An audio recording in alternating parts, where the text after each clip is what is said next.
really weird place in our island's history, in our world history, in society's history and everything. But no, we've got some outstanding young people right now who are stepping up and they want to represent their peers, their generation, their schools, and their community really, really well. So we have members from the Islandwide Board of Governing Students and a very, very proud Maria Gutierrez. Mrs. G. Buenas, should I say you're the advisor, or you probably got the easiest job in the world when you have these outstanding young people, right?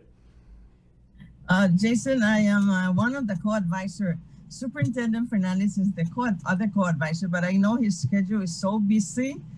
So I took it upon myself to really hang on with these kids, because this is my passion. This is what I enjoy doing, and I don't work. I'm a retiree, so these kids are very special to me. I did this since back in 2015, and I'm continuing. And the kids that are on the students that are on the Island Board of Governing Students, and it's by law. Mm-hmm. That's the good thing about it. And very important thing is that I think we're the only the Guam Department of Education is maybe the only one that has the student leaders that are part of the board. So they sit with the board.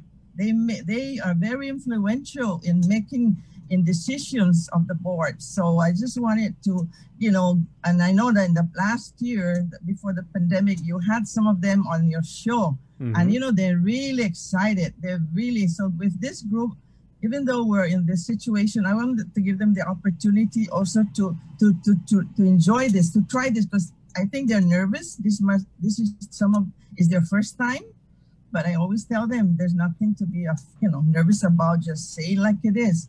And so they have been really, it's so sad because I haven't seen them in person other than virtual. But that doesn't stop them from doing what they're part of the reopening group. They have provided a lot of back in August. They provided a lot of their input on the models of learning. They participated in a lot of the work sessions, and so I just feel that people can say I'm very proud, I'm sure, but I want to showcase the students and this is only 3 out of the 11, because the rest of them are doing their own classes right now. But I want to showcase what our public school students, and these are from the high school, 6 high school, are really doing in providing input in the education of their their peers. Because for us on the board, we value their input, we value their recommendations. And so I just want to be able to showcase, and they have an event coming up. So I want to have them present. And then from there, people will know that there may be schools are still closed, but they're still working, and these are very, very dynamic students. So I just want to introduce one of them. I know, Jason, you're going to be very proud because it's your alma mater, Alicia Cuevas from Simon Santos. That's why I wore black and silver today, Mrs. G. I always want to represent for my fellow Sharks. So Alicia, congratulations. Very well done. So she's the chair for the iBox. And then I have the vice chair, Tisha Dotimisa from Tizan High School. And then I have Mark Imaso from JFK. And it's their first time, but they're excited. But I just want them to turn it over for them to talk about the events or what they're doing with the iBox, even though through the virtual. Sure. So let's go ahead and talk to these outstanding students. So okay. You guys just go ahead and round robin. Just feel free to jump in as you see fit. What is your scope of responsibility as members of the Islandwide Board of Governing Students? Is this like an extension of student government, or do you represent your schools as well as the student body? Like what do you guys tackle when you guys meet?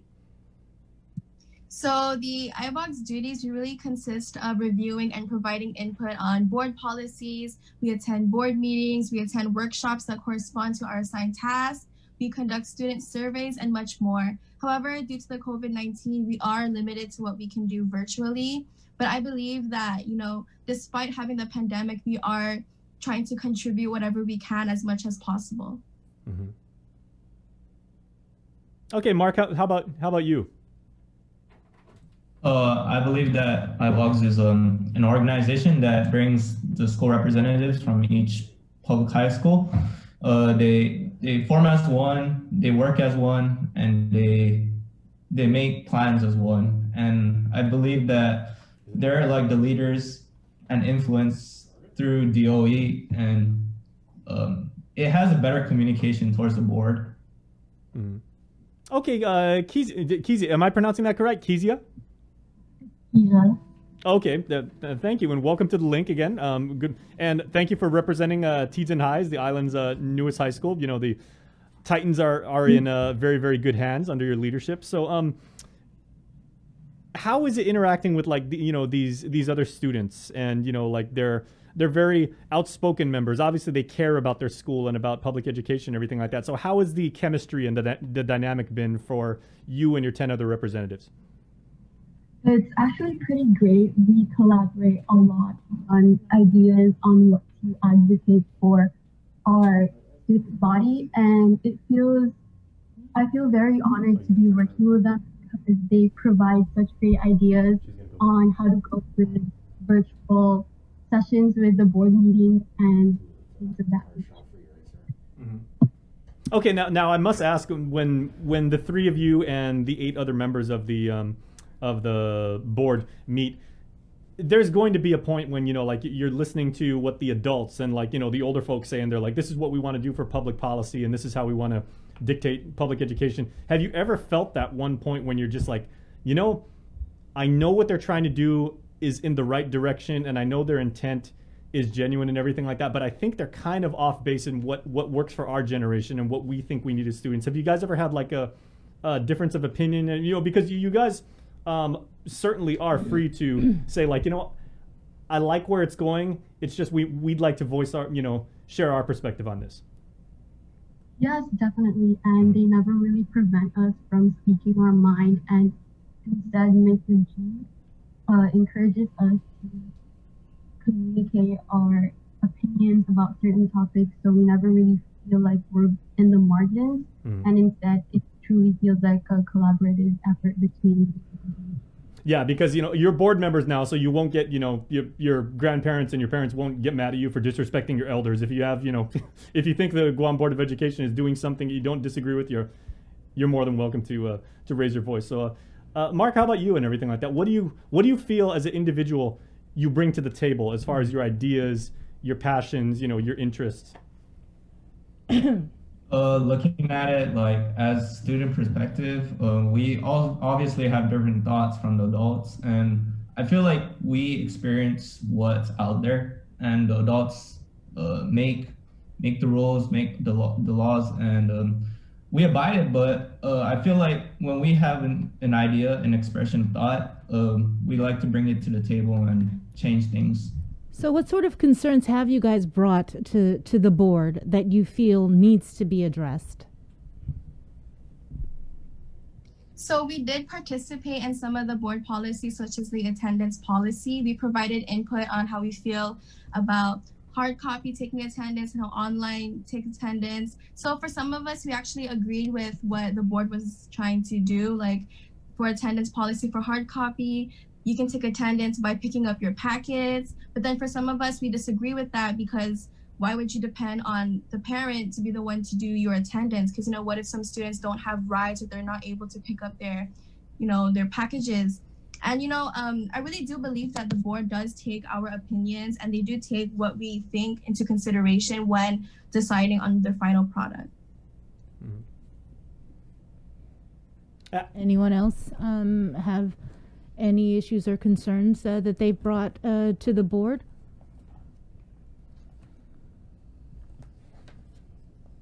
No, the board's doing a great job.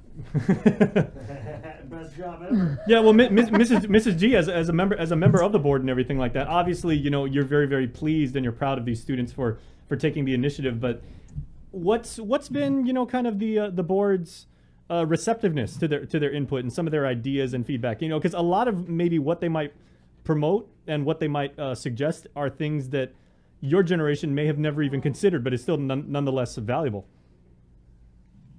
Jason, before I became the co-advisor back in 2015, They had the iBox. And in fact, actually, I was the one really that started to have student rep on the board back when I was during the Territorial Board of Education, when I was a parent rep, and I sit on the side and I didn't have any say so.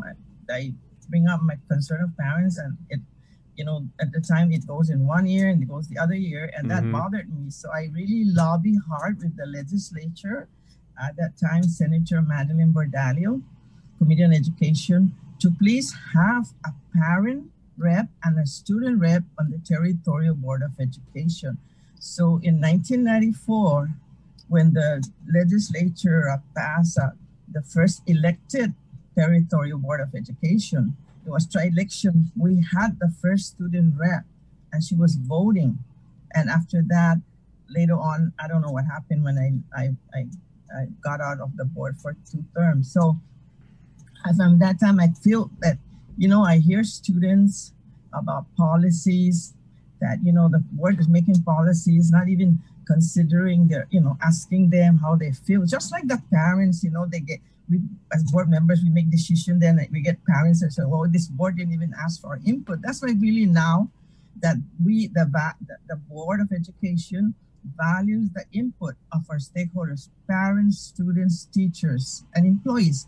So from that on, I feel that there is a need for this group of students to be heard, to let them come up with policy that they feel is for that their peers will be acceptable. And if you remember, then they did this, and way back, Jason, when they're having this problem at Simon Sanchez about the school bag, and then they decided to have mess bags.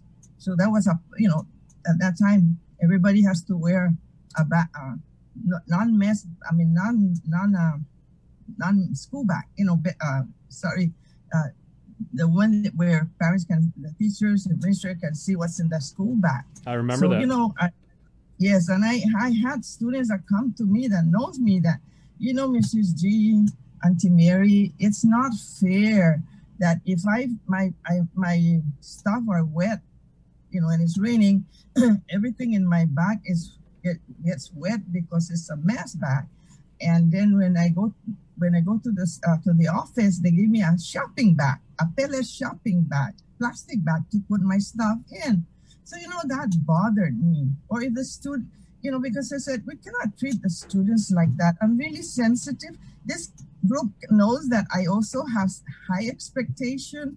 I put them on notice because it is for themselves, not for me. And I told them at that time, that was 2018 iBox. I said, if you feel that you want to make some changes, then come up with a proposed policy, and you come to the board and convince the other board members. So they did. And they put out the pros and the cons. I know school principals were really outraged that the board approved that the mess bag will no longer. Yeah, anybody can complain about a problem, but can you actually propose a solution that corresponds with that? Yeah, so that's a definition of a leader. So they were able to convince the board that it doesn't make you a smarter kid if you use mess bag versus a regular bag. And some families, they have this hand-me-down or donation. So that was the first time that I really, that 2018, put your feet down and told the board, how do you feel or if you have a child carrying a payless plastic bag through the whole school hour time? Everybody, how kids are, they tease each other. Hey, did you want to payless? Or did you shop? Because their books are inside. So that's the thing. And then from there on, we needed their input. We needed, and that's why with this pandemic, when we started them doing a survey to their fellow students. Because when the students if this group is the one that did the survey, the response is really high versus the adults. And that was really approved when Mr. Sanchez was doing surveys. They were not getting it as much. When the iBox took over, in 2 days, they were able to get the numbers up. And there were a lot of comments that, the pros and the cons. So that's why I really, that the students are really doing a good job. And, I just wanted to be able to see that. And my colleagues now, even from the Ninth Education Board, they really value the input of the students. And I can be, they call me at the beginning Mrs. G, but I tell you, before the end of their term, Grandma G. And Hey, no, kids, really, and trust, Sabrina and myself and Chris and Jose are here at KUM and everything. We can say Mrs. G is one of the hardest working people you are ever going to find, because even if she's not teaching anymore, if she's not an active school administrator, she's still involved with education, and she's still baking some amazing mango cupcakes. I got to tell you guys. And one of the points there on my nomination was they were highlighted my being an advocate for the students. That was what the thing puts me up to win the Distinguished Service Award from NASB. And I appreciate that, but it's not the award, it's this case. And I really enjoy, I haven't met any of them in person, really. I'm still waiting for us to go back to a peak or 2 or 3, because they have their off of office. They were sworn in by Judge La Morena on January 4th. So it's an honor that they got this off of office as an iBox. Absolutely. So it's something. But they have an event that they're going to be doing this week. So I want them to talk about this iBox takeover. Okay. Thank you. If you could then. So the iBox takeover will be posting on the GDOE social media accounts such as Twitter, Facebook, and Instagram. We'll be showing school highlights, studying tips, student achievements, educational and positive content. And we wanted to do this to enlighten the situation that's happening right now by inspiring students and encouraging our public high school students by showcasing any positive events that are happening at our schools. Because lately, if you see, the news is always about deaths and more positive cases happening. And there's really not much positivity that I see happening on the news. So we wanted to change that by posting anything that's, positive by posting on DOE's social media page. And I kind of agree with Eliza on this one. We have been collaborating with GDOE on this one. It was initiated by Ms. Lisa Baza for the representatives to kind of create posts to interact with the students, to reach a bigger audience. And I believe that it would really highlight the achievements of students and, kind of take their mindset off of the negative side and more on the positive side, because it is a difficult time and we just want to be there for each other and to remind the students that, hey, this is also what's going on in the school, and this is also kind of something that's been good that's been happening, instead of focusing on the sad aspect of the school life, given that we are distance learning right now. Well, speaking of distance learning and the resumption of face-to-face instruction, are any of you going back to school on campus? No. No one? I'm sorry. No one? I think there's only one of them that is decided to go back, but the rest are continuing the online. Can you guys kind of explain the reasons why? So as for me, I personally don't want to go back to face-to-face because it's different for my school. So our schedule is that we only have one scheduled school instruction day. So for example, on Monday, we only have online classes, and then Tuesday, Wednesday, Thursday will be face-to-face. And I personally don't like how the system is, but we can't really do much about it considering that our school is very old and we only have limited amount of space and a limited amount of students that we can have on campus.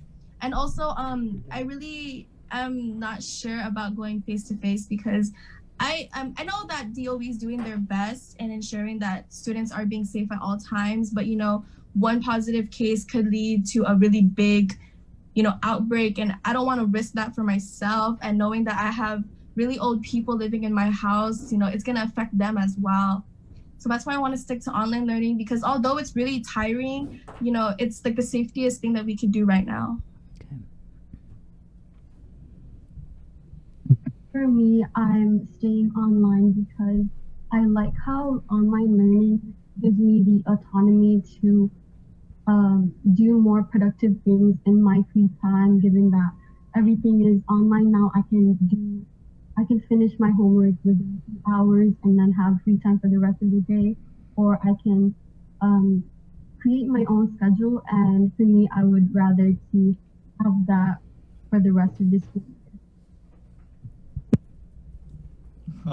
For me, I feel like even though I'm an online learner and although we only have one that's going to face-to-face, I agree that face-to-face learning will also be effective to everyone. And as long as we keep the social distancing and cover our masks, and it will also help like students and teachers get back to each other and interact. And I feel like the lessons are going to be easier to learn as we go through face-to-face, and it'll eventually keep it up until we go back to normal. Thank you. Well, thank you. I think it's one of the first times we heard actually from the students, and who better to hear it from student leaders. So thank you. Anything in closing, Mrs. G, that you want to throw out here? Or any of the IBOG members? Chris and Sabrina and Jason, I just want to thank you for accommodating them, because I know that they were on the other media, and I felt that, wait a minute, I just need to put them on the link also, because people are watching, not just listening. And thank you for accommodating them, and I hope that when we're back to normal before this end of the school year, that we will have them on over there at your show, because they're still planning for their student exchange and students conference, as you all know, every year. But right now we're still in the planning stage. But thank you for accommodating them, because again, we value the students' input on the Guam Education Board. Everything that we do at DOE has to do with the students, and they are our customer. I always tell students when they ask me who's your boss, and I said, you're my boss. You're the one that, you're my boss. And I have elementary kids, and then okay, I'll make a paycheck for you. But these are really our future leaders. This is the why we're in the Department of Education, whether we're the board members or employees, teachers, superintendent, deputies. These are the students that are the kids that we have to service. So thank you so much for accommodating them this morning. It's such an experience for all the three of them, first ever. And thank you so much for the mochi that you're going to drop this week. Don't worry, okay? Don't worry, boy. Don't worry, boy, Jason. No, and you know what? And you know what, kids? Thanks so much for taking time out of your day, because we know you guys had to give up some of your school day to come here and show why you guys are like such outstanding members of your community. So, if you want to forward us, we've got like PDF parental permission forms that we can say on the link that you guys weren't skipping class, you guys were on. So we'll fill those out for you guys. Thank you. Thank you. Okay. Thank you. See you guys. And we'll go right back into the KUAM News Zoom room, where we have from Harvest, Principal Jeremy Zychek here. Good morning, Jeremy. Unmute. Unmute.